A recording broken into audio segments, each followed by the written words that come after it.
We're here at the NYSC Annual Pride Summit, and joining me now to talk more about Pride is Jeremy Heimans. He's the chair and co-founder of Purpose. Jeremy, welcome. Great to be here. It's great to have you at the Stock Exchange today. What does it mean to celebrate Pride here at the NYSC? Well, I think especially at this moment, right, where commitment to LGBT issues is under attack, right, by the current administration. A lot of corporations, I think, are really afraid in this moment, and they face a fork in the road. Seeing the NYSC kind of double down and really clearly commit to doing this is really important and heartening at a moment where I think it might be easy to step back and scurry away. So it's really good to see this happening today. What does Pride mean to you?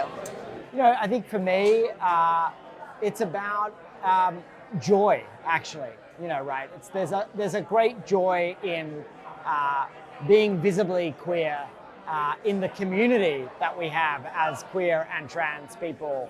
And I think this is a really fun time, right? Of course, there's a rich political history to Pride. It's, we're only enjoying this because of the struggles of people, our brothers and sisters over many, many years and decades who fought on these issues. But at the end of the day, I think even at a time when queer and trans people are under assault, we've got to have joy, right? And we've got to remember that our destinies are intertwined, that we owe something to each other, and that we can help the most vulnerable people in our community. And so Pride is about joy, and it's also about solidarity. Why is it important to have visibility in the business community? Well, I think the business community is just a critical locus of power in society. And so we need LGBT people to be visible as leaders, bringing a distinctive leadership style, bringing their full selves into every space. And particularly in industries where, that historically have not been friendly or are not easy contexts, not just for LGBT people, but in many contexts for women, for anyone who doesn't conform to a kind of traditional masculine, leadership ideal, right? Like, it's really important for visible queer and trans leaders to show that there are lots of ways to lead. One thing I said on the panel is that the tech industry in particular right now is kind of overcome by a kind of disease of toxic masculinity, that the most prominent leaders in the space are really displaying toxic masculinity, misogyny, and so it's really important that we show there are other ways to lead, right? And that isn't just bad news for the LGBT community, it's also bad news for women and anyone who isn't basically a bro, right?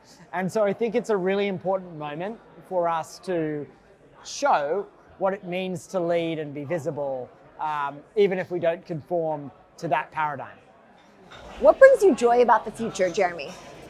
I mean, look, I think that the future is still really bright for LGBT people, right?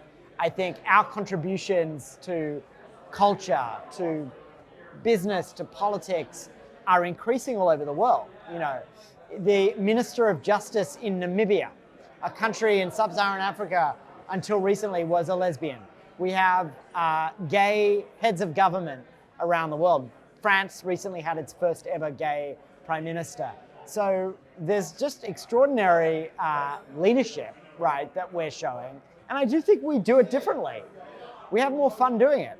Well, we're so happy to welcome you to the Stock Exchange for the Pride Summit, and we hope you enjoy. Thank you.